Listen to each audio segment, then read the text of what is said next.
Takže grillujeme v plnom prúde.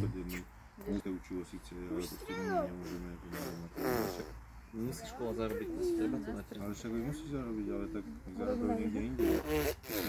Iné oné. Však elektrofakulta, keď jeden rok bral všetko, čo prišlo, keď mali na odbore, mali limit 160, hej? 160 berú. Pobrali 260. To sa im jak podarilo. Lebo nemali tretiaku.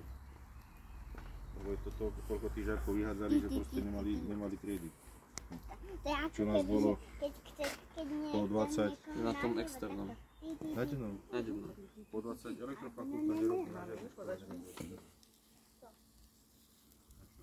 Ako si robilo? Elektrofakulta nerobí externý, iba deklarantský. Kamarát robí. On má ju špeciálne pre železnice. Program to je niečo iné. Ale on chodí kvázi denne, ale on má semestr odučený za 2 týždne.